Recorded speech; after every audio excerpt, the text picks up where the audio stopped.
السلام عليكم ورحمة الله وبركاته. ازيكم حبايب قلبي؟ اهلا بيكم في فيديو جديد. وصفتنا النهاردة هي كيكة البرتقال. كيكة البرتقال ما بيختلفش عليها اتنين، الكل بيحبها كبير والصغير. هنعملها النهاردة بمقادير سهلة جدا وبسيطة، ومعاها كمان صوص مميز ان شاء الله تعجبكم. يلا بينا نسمي الله ونبتدي. بس لو اول مرة تشوفيني ساعدني ضمامك للقناة وتفعيل زر الجرس عشان يوصلك كل جديد. اول حاجة معانا في المقادير بتاعتنا هي 3 من البيض، 3 بيضات حجم وسط بدرجة حرارة الغرفة. هننزل بيهم في البولة، وبعدين نضيف عليهم معلقة صغيرة من الخل، وبعدين ننزل عليهم بمعلقة صغيرة من الفانيليا، وكمان عليهم كوباية من السكر. الكوباية اللي استخدمناها هي كوباية المج الشاي العادي. نبتدي نخلط المكونات بتاعتنا بالمضرب الكهربائي. ممكن نستخدم المضرب اليدوي بس الموضوع هياخد مننا وقت شوية. بنضرب المكونات بتاعتنا السايلة كويس قوي لحد ما ناخد القوام الفاتح والفوم بالشكل ده. وبعدين بننزل ب2 معلقة كبيرة من الزبادي، وكمان بننزل عليهم بمعلقة كبيرة من بشر البرتقال، وبعدين بنضيف معلقة كبيرة من اللبن البودر، وبعدين بنضيف نص كوباية من البرتقال، من عصير البرتقال. بنكمل الضرب او الخفق بتاعنا بالمضرب لحد ما المكونات بتاعتنا السايلة تمتزج كويس مع بعض. في المرحلة دي بننزل على المكونات بتاعتنا بنص كوباية من الزيت. بنكمل خفق بالمضرب كويس جدا زي ما احنا شايفين بالشكل ده. بعد كده بنحضر المكونات الجافة بتاعتنا، وهي عبارة عن كوبايتين من الدقيق، عليهم معلقتين كبار من النشا، بنضيف عليهم كمان رشة من الملح، وبعدين ننزل ب2 معلقة كبيرة من البيكنج باودر، او بما يعادل كيس من البيكنج باودر. بننزل بالمكونات الجافة بتاعتنا. طبعا لازما ننخل المكونات الجافة كويس في اي كيك بنعمله، لان ده افضل نتيجة لان احنا ندخل الهواء في قلب الكيك مع الضرب.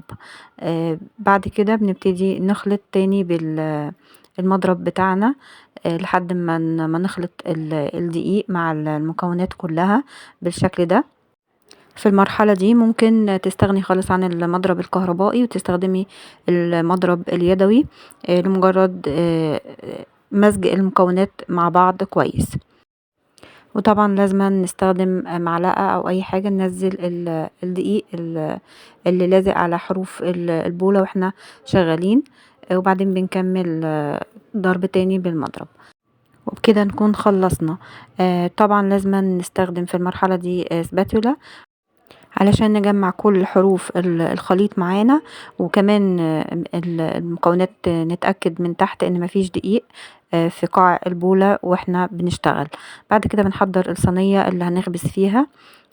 لازم الصينية بتاعتنا تكون مدهونة بالسمنة او الزبدة ومتبطنة بالدقيق بالشكل ده، وبعدين ننزل بالخليط بتاعنا في الصينية. وبعد كده بنستخدم الستيكس بتاع الشيش ونطلع الفراغات اللي في الكيك بتاعتنا. هنا الكيكة تدخل على درجة حرارة 180 رف أوسط، فرن مسبق التسخين. تطلع معانا بالشكل الروعة ده. طبعا بنتأكد من ان هي استوت بالخلة، بتطلع معانا نظيفة تماما. بنسيبها تبرد، وبعد كده بنبتدي نقلبها بالشكل اللي احنا شايفينه ده. قد ايه جميلة جدا ومظبوطة وطرية جدا، وريحتها مالية برتقان في كل البيت. بعد كده بنحضر معانا الصوص اللي هنعمله على الكيك. معانا كوباية من السكر البودر، بننزل بيه في البولة، وبعد كده بننزل بمعلقة كبيرة من بشر البرتقال، وعليه معلقة كبيرة من عصير البرتقال، وكمان عليه معلقة من لبن الحليب، وكمان بنضيف نقطة من لون الطعام البرتقاني. ممكن لو مش حابة ما تضيفيهاش. بنخلط مكونات الصوص كويس علشان نتأكد ان السكر داب معانا تماما. وبعد كده في المرحلة دي بتكون الكيك بتاعتنا بردت كويس جدا. انا هنا اللون معايا كان كويس، بس الحقيقة بنتي حبت تجود فضافت نقطة كمان من اللون البرتقاني، مفيش مشكلة. بننزل بالصوص على الكيك بتاعنا بالشكل ده. الكيكة مش قادرة اوصفلكوا قد ايه جمالها وقد ايه هشة جدا، وصوص البرتقال معاها بجد بنوديها في حتة تانية خالص. شكلها وطعمها حكاية. انا مش قادرة اقولك بجد قد ايه ريحتها كانت مميزة.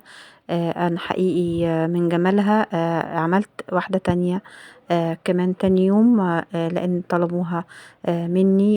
اتمنى تجربوها وتقولي رأيكم في التعليقات.